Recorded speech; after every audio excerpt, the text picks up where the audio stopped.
Simplicity is about subtracting the obvious and adding the meaningful. John Maeda. I love that quote. Simplicity, that's what we seek over and over again. As Da Vinci said, it's the ultimate in sophistication.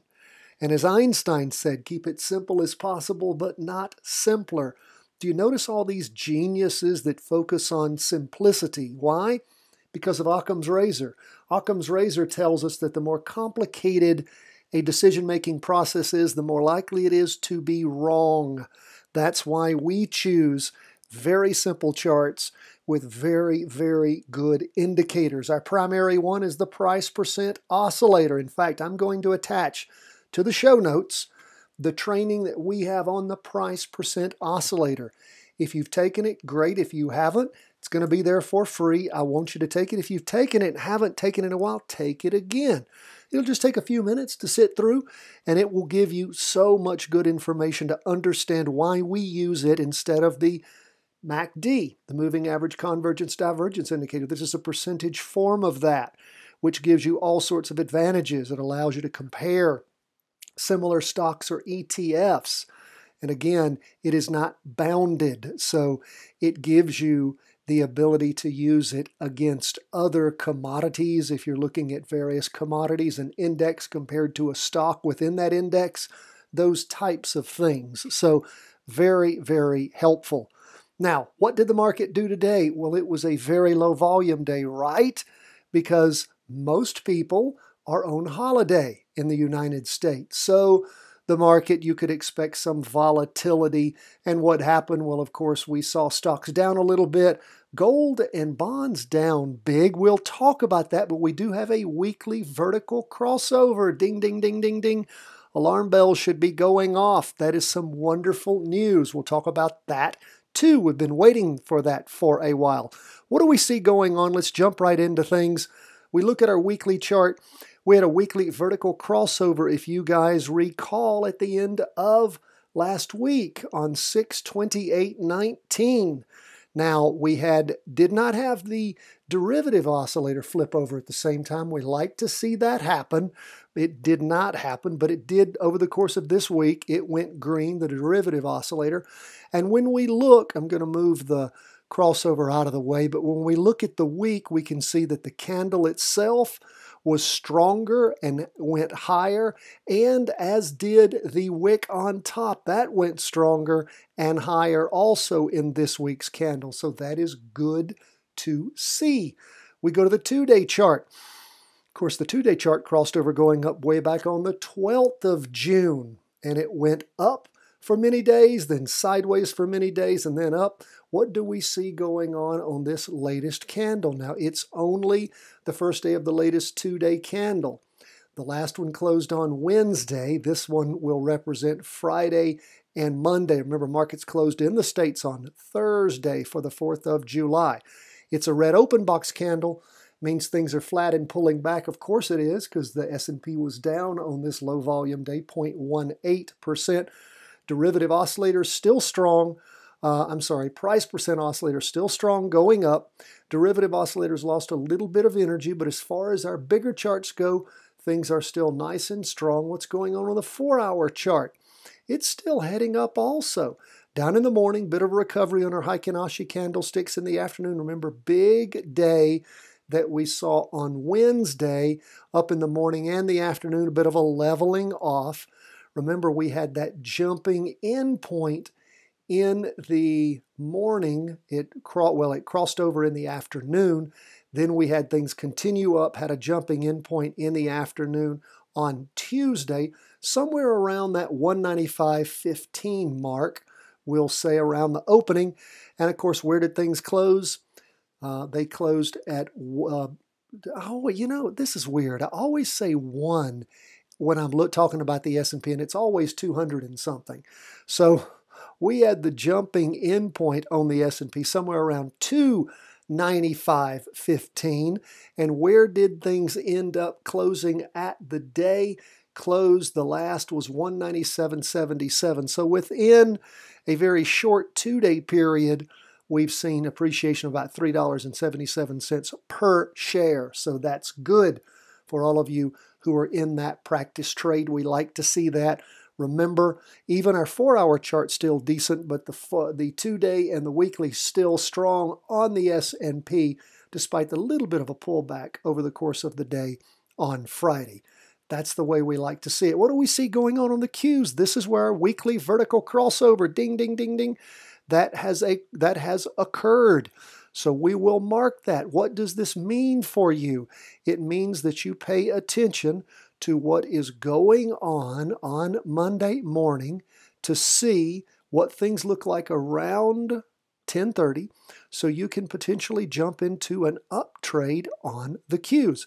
If you don't have time to check the charts on the 30-minute chart that morning around 10:30, then check out the 4-hour chart around noon and see if things are going up and if you have a jumping in point on an up trade on the Qs. So we'll continue to watch. Would like to see the derivative oscillator flipping over to positive. It's not doing it. Didn't do it on the S&P, as we said earlier, when it crossed over a few weeks ago.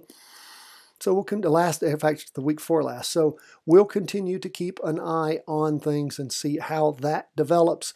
2-day chart. We see, again, a red, that's pretty much, let me move this out of the way. That's it's a red open box candle, again, really showing us a sideways slide down for the day, 0.20%. Nice thing is the 2-day price percent oscillator still heading up, derivative oscillator still positive, been losing momentum since it topped back on the 24th. And again, this will finish forming, the latest 2-day candle finish forming on Monday. We'll look for that to happen. We go from the 2-day to the 4-hour. And of course, 4 hours about flat, maybe heading up a little bit. Derivative oscillator's been losing momentum since things topped back on Wednesday afternoon on the 4-hour chart. So again, keep your eye on the prize. Check things out either Monday morning or Monday at that noon candle when that first 4-hour candle draws. See if you have a jumping in point for a continued up trade in the NASDAQ 100. Going back to the weekly chart, checking out 20-year bonds. What are they doing? Well, they were pulling back quite a bit on Friday, down 1.33%. The price percent oscillator still heading up just barely, about flat. Derivative oscillator losing momentum since things topped on bonds all the way back on Friday the 21st of June. And again, we see over the course of the week ending the 28th, things were up. Now, as we look at this latest week even, check it out. The open box candle, the green open box candle, not as big as the prior week, but did close higher. Had a little bit of a wick on the bottom, but a long wick on the top, topping higher than it had in the prior week. That's decent. Now, let's check out the 2-day chart, however. This doesn't look good after not seeing a red down candle since all the way back on the 12th. We are in the process of potentially having a 2-day crossover going down. You guys remember me jumping out of this trade because I didn't like how close and how laminated the blue price percent oscillator was on the red signal line. I pulled that trade several days ago looking for a second entry point into it. And of course, we saw the derivative oscillator gaining upward momentum. And of course, at the end of the day on Friday, derivative oscillator went negative. Price percent oscillator blew through with that 1.33% down move, blew through the red signal line, and not good on that 2-day chart. What do we see on the 4-hour chart? Big down move in the morning, recovery in the afternoon, pushing above the 2-day trend line. So again, where does that leave us? Well, the weekly chart still looks decent. 2-day chart doesn't look so good. My original entry point on my first trade on this was 132.33. It's still ahead of that. I pulled that, of course, and we did have a jumping in point yesterday afternoon at 133.40. So again, that's about $1 down from where that was in the afternoon. Again, it did pop back up above, Those of you who jumped into that trade, keep an eye on where that 2-day candle finishes drawing. Look at the charts on Monday. Figure out if this is a trade you're going to stay into or pull the plug on after that big drop down. Again, crazy day. This is one of those out of place days, a Friday after a holiday, low volume, anything can happen. So pay attention to how things look when we get into the real scheme of things on Monday and are able to see just how things are settling out. Again, keep in mind that weekly trend in bonds is still pretty decent. So watch and see. Let the stock market guide you, or in this case, let these charts in the bond market guide you. So let's go from there to gold. Keep waiting for a jumping in point on gold after those 4 prior weeks of strong up moves. This latest week shows a weakened move, weakened gold, very weakened, not a red down candle or anything, but a red open box candle. Wick, of course, the box of the candle itself is red, not green, not reaching anywhere near the box had on the prior week, and the wick on top not getting anywhere near the wick had in the prior week. However, price percent oscillator, not that much worse for wear. Derivative oscillator continuing to oscillate upwards, gaining upward momentum. We go to the 2-day chart. Where is that? Well, over the course of the first day of the latest 2-day candle, down 1.12%, we see a red down candle forming, sitting right there on the weekly trend line. Of course, we blew through the 2-day trend line a few days ago, and we see the derivative oscillator has been losing momentum since the derivative oscillator topped out back on the 2-day candle ending Monday, the 24th of June. We see the price percent oscillator now heading down, so keep your eye on that. We're trying to figure out where gold is going to go for us. What we're, of course, are hoping for is that gold's going to cross back over, going up at some point, and allow us to jump back in the strong moves we saw on the weekly chart. Where might gold test? Somewhere around the 130.50 mark or so. If it gets down there and bounces off again and starts moving up, that would be great. What do we also see as we look at where that weekly, look how the weekly and the 50-period moving average line are laminated. Isn't that interesting? So gold could go as far as, what about 128.64, something along those lines? Might, then it continues to move up. So we'll see if indeed that 50-period moving average and our weekly, which are the same at this point, if they provide some type of floor for down move on gold, if it blows through where it stopped last time, somewhere in that range of the 129, let's see, 130, let me go back to where we were, the 130, the 130.50 mark or so, something like that. So we'll continue to watch and just see what there is.